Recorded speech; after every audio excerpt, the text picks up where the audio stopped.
guys, what's up? It's Alicia again here, Catherine, and yeah, so I'm going to be doing the fourth reaction video to the fourth episode called Picking Up the Pieces, and the episode is like 8 minutes, but yeah. So let's just, I guess, do the reaction video. Oh, wow.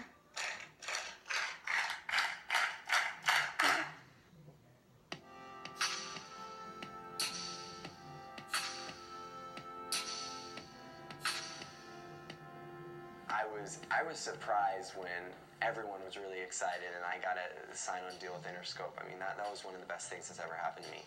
I was more surprised at how quickly everyone lost faith entirely. When Interscope called, that was bad, but it wasn't the end of the world yet. 4 months later, when I got a call from my manager, from Troy, when he said, yeah, I don't really see where this is going anymore, so I'm letting you go. That's when I said, now I'm screwed, because I don't know where the next step is. I'm 15, I have a record, and I've only been in this game for like 3 years. I have a following, but I have no clue what to do. We were worried. I was worried about him. I was worried about us. Ellen had said that things are really going to change. You're never going to have to work again. I remember her telling me that, and I thought, wow. But it was hard. It was a time when we felt very dead in the water. I think a lot of people probably watching this will bring up the question, where was Ellen?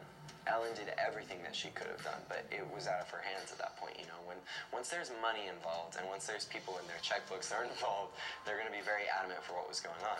As a parent, you see that and you see your kid and what it's done to them and all this hype that was given to them, and then all of a sudden all this letdown, and you get worried. I went away for like 4 or 5 months. I just chilled. I knew that I had loved the songs that I had written with Interscope. I knew that my voice was not in a place where I could perform those songs. During that time, I did a lot of self-reflection and a lot of figuring out what I wanted to do.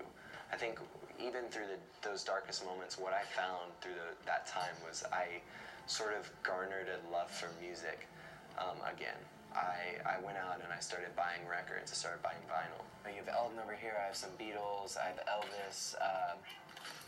Wynton Marshall's. This is one of the best jazz albums. I started exploring more music. These are perfect albums. You can't listen to David Bowie and you can't listen to this record and think that's not a perfect album. If there's any dream, it's to make a record all these albums like these. He has, guys. Watching people, watching cool. some of my favorites, Yeah. seeing how they were doing this, watching a lot of interviews with artists of where they say, yeah, I got dropped, I lost my manager. It's very common in the industry where a lot of people lose it all the time. I was really close to the Gaga camp. She went through a very similar thing early on in her career. I tried to keep that in my head of like, you just got to keep on going. I decided that I need to go out and find a new manager. And I need to make an album that is something that I'm going to be so excited about. I'm down here stuck in Tennessee. Oh my God. Nobody gonna let me in the studio. Hey, they let me in. I picked up some meetings through some contacts that I had. I'd gotten a meeting with a pretty big manager and signed a deal with him and started working on new music. I wasn't as close to my new manager as I was with Troy. Troy was my first manager. And it was very, very He looks so hot in that picture. I had a very good friendship with him. This new manager I just wasn't really that close with, and there I was just a lot love when of he had his creative hair like that. It was like disputes, so cute. which again, this is where my sort of arrogant, like even the kid from elementary school, like sort of came out. I knew that this music was good. I knew it, and they were very hesitant on it. Everyone was worried about how they were going to rebrand me. Because at the time now I'm older, people know me as a younger person, and my response was, why are we even thinking about this? Just put me on the road. They just weren't really buying it. And that's when I lost a lot of confidence, was in that period of time, because it was a lot of fighting. Unfortunately, like the record with Interscope, I had stuck up the cocky kid I was and still am and said, this manager's not working out for me, and I fired him. And that was met with a lot of hostility. I again came back to he actually fired his own said, you know what? his own I'm manager, done. Greyson. Oh my God. When you're going through puberty, everyone knows, like, That's a pretty emotionally, picture. you're already a little, like, I couldn't messed show up. it So to you guys, I'm going through, like, with things with my Yeah. friends and, like, you know, me, like, trying to sort of find my way as a kid and as a human. For a long time, I said, I'm not doing music anymore. It's just not my thing. I'm gonna go to school, I'm gonna figure out what's going on in my life. But Like my experience with After Interscope and Troy, I just garnered a love for music again, and a fresh love of music. Sat down at the piano, started working on new songs and new things, and as a writer, you're always evolving. And I say, you know, this is really good, this is feeling great. Oh my god. And once again, Wait, forced how do myself you on a know plane to that? LA. Real quick. went Just real quick. Aw, I want to rewind that. I can't even rewind that. and Okay, a fresh wait. love of music. Sat down at the Let me piano, show you started working on guys. new songs. I just want to show you guys how he looks in And glasses. as a writer, you're Yes, always oh my evolving. And I God, say, you know, this guys. is really good, this is feeling great. And once again, He looks Forced so myself on a plane to nice. LA. It looks like the And, ones that I have I actually. had some Oh my management God. meetings and found the So right yeah, team, I should found the have right paused it partner. on that just so we could Got do back a into the face. studio. Again, I had to let another album Oh, go. wow. There was a lot of like hostility because I didn't release This that video's album, already that and there was a long lot of fans enough, that left me a little long, but because I was like saying the album's coming soon. Well, if it's there's come, another like, one here's with the concept, glasses, I'm here's the gonna idea. I was pause it. leaking a lot of that out because I really did So you can think do that it was FaceTime. coming out. But at the end of the day, I just had to make a gut choice, and I dropped that album. And maybe at one point it'll see the light of day. And I worked on new material, and I picked I myself don't know up. if there's a minute or I feel that not only is this my best work, I think that this is the most determined I am as an artist, and I feel more faithful in this music.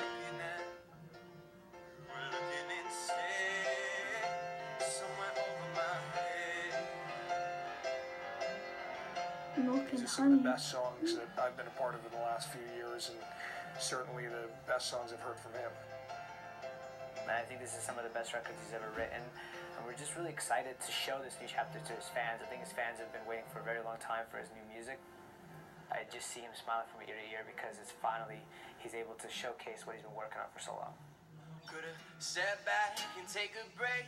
Maybe pick it up at a later Oh my date. God. Last time I heard from you. And we went just sort of on that plea of hoping that we would get music that made sense, and I'm feeling good about the songs. I know they are too. He's just comfortable now. Like we're letting him kind of like do his own thing and not really so much, you know, as to what he should sound like. Because I think we need that one slower sort of vocal-driven song, you know. And then we're thinking for whatever the single is going to be, have an acoustic version of it. You want someone who's just as hungry as you are, and someone who wants to go out and get the gigs and wants to fight for the project and feel so passionate about it. And I think I have that now within Lucas and Alex. It's funny when we put him into sessions recently. The producers who are part of the record now didn't know what to expect. They were expecting, you know, a young kid that's wasn't going to be able to deliver the records that he has now, and they were just every time he would go into a session, we'd get an email from the producer next day. It's like, wow, this is not what I expected him to be like in a good way. It's a lot of positivity, and in the same ways that even back in the day when we felt good about everything, it's that sort of excitement and that sort of positivity now. I have faith about this, and I think after all the experiences and everything that I've learned from in the industry, I just want people to respect me as a musician. I want people to know that I wrote these songs, and I want people to know that, like, this is a lot of me, and I want them to be like, you know what, that's cool. I love that.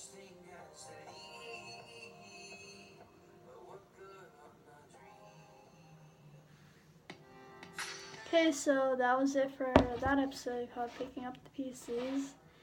So yeah, I don't know if this is gonna be my last one for today, but I think it might be because I don't really feel like doing more episodes. So yeah, that's gonna be my last one for today, and I guess I'll just do the last two tomorrow. So yeah, anyways, hope you all enjoyed, and yeah, so bye guys.